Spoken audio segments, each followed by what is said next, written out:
दिल्ली विधानसभा चुनाव के लिए कांग्रेस ने अपना चुनावी थीम सॉन्ग लॉन्च किया है और उसे खास बनाया कुछ इस अंदाज में कि थीम सॉन्ग पर तमाम नेता प्रेस कॉन्फ्रेंस के बाद थिरके भी। मेरे साथ देवेंद्र यादव हैं, प्रदेश अध्यक्ष कांग्रेस के।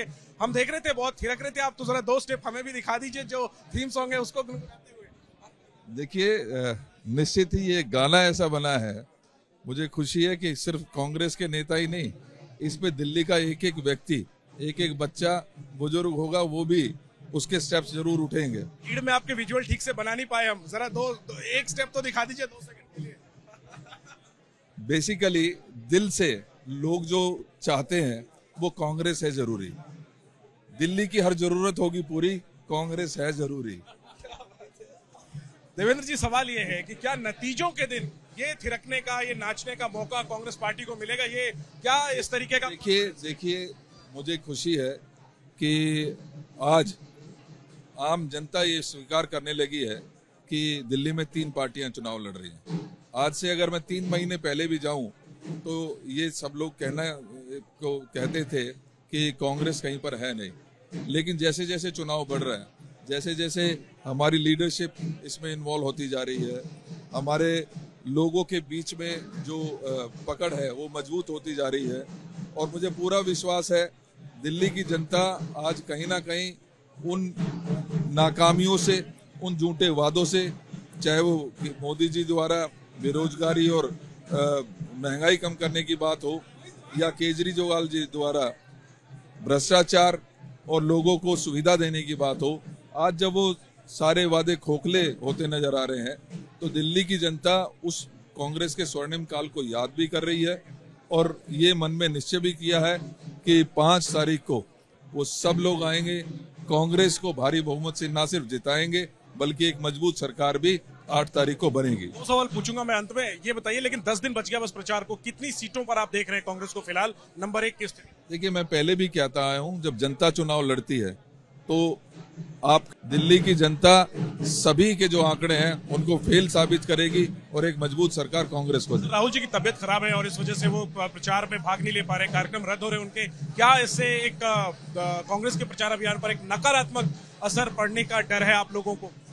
देखिए, माननीय राहुल गांधी जी जो देश की, खासतौर पे पिछड़ों की, माइनॉरिटीज की, ओबीसीज की और दलितों की मजबूत आवाज है, वो लगातार ना सिर्फ दिल्ली में सक्रिय रहे हैं, चाहे वो छोटी छोटी समस्याएं दिल्ली की रही हों, जैसे डीटीसी के कर्मचारियों से मिलने की बात हो, चाहे लोकोमोटिव के हमारे कुली से मिलने की बात हो, ड्राइवर से मिलने की बात हो, ऐसी छोटी छोटी यात्राएं वो लगातार दिल्ली में जारी रखे हैं। और ऐसे में क्योंकि उनकी तबीयत ठीक नहीं है, लिहाजा 2 प्रोग्राम हमारे कैंसिल जरूर हुए हैं, लेकिन मुझे पूरा भरोसा है कि वो जल्द स्वस्थ होंगे और कांग्रेस के लिए प्रचार ही नहीं, दलितों की मजबूत आवाज बनकर दोबारा से दिल्ली में कर जाएंगे। सवाल, नरेला के जो विधायक हैं आम आदमी पार्टी के और मौजूदा उम्मीदवार भी है शरद चौहान, उनका एक कथित ऑडियो आप लोगों ने जारी किया है और उसमें मनीष सिसोदिया के साथ उनकी जो वार्ता है उसके बारे में वो किसी से बात कर रहे हैं,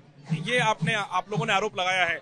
क्या आधार है इस ऑडियो का, और इस ऑडियो के आधार पर आप क्या मांग करना चाहते हैं? देखिए, ये आधार सीधा सीधा है कि नरेला के विधायक जो मौजूदा सरकार में भ्रष्टाचार है उसको उजागर करने का स्वयं वो काम कर रहे हैं। हमने बहुत स्पष्टता से इसमें सुना कि मनीष सिसोदिया जी इनको स्वयं कह रहे हैं कि आप भी पार्टनर बन जाइए, आप भी इसमें इन्वॉल्व हो जाइए, और वो बाद में ये भी कह रहे हैं कि अच्छा हुआ कि मैं इसमें इन्वॉल्व नहीं हुआ, नहीं तो मुझे भी केजरीवाल जी और मनीष सिसोदिया जी की तरह जेल में जाना पड़ता। हम इस भ्रष्टाचार की तरफ लगातार इंगित करते रहे हैं।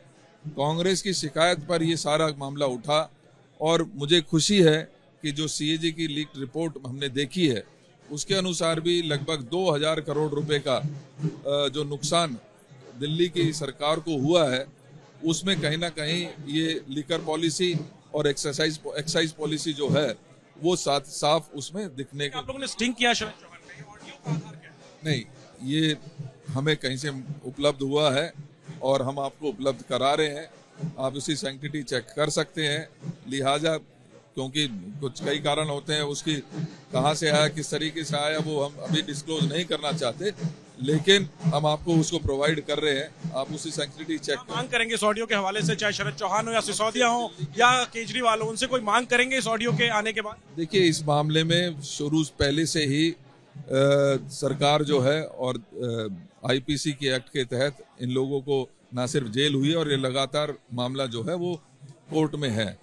हम इस ऑडियो के द्वारा सिर्फ ये बताना चाहते हैं कि दिल्ली की जनता को बेवकूफ बनाने का जो काम, दिल्ली में भ्रष्टाचार को बढ़ावा देने का काम आम आदमी पार्टी और उसी सरकार लगातार कर रही है, और ये उनकी सामाजिक जिम्मेदारी बनती है कि वो समाज में कुछ बेहतर वैल्यूज के साथ काम करें। लेकिन कहीं ना कहीं लगातार ये ऐसे मामलों में इनकी संलिप्तता साफ तौर से नजर आ रही है। ठीक है, शुक्रिया देवेंद्र जी बात करने के लिए। तो दिल्ली में कांग्रेस पार्टी अपने तरीके से जनाधार हासिल करने की कोशिश कर रही है, नए तरीकों से और आक्रामक तरीकों से। क्या इसमें उन्हें कामयाबी मिलेगी, ये नतीजों के दिन ही साफ होगा।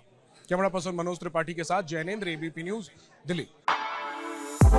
For exclusive and insightful videos, subscribe to our new channel ABP Live Premium.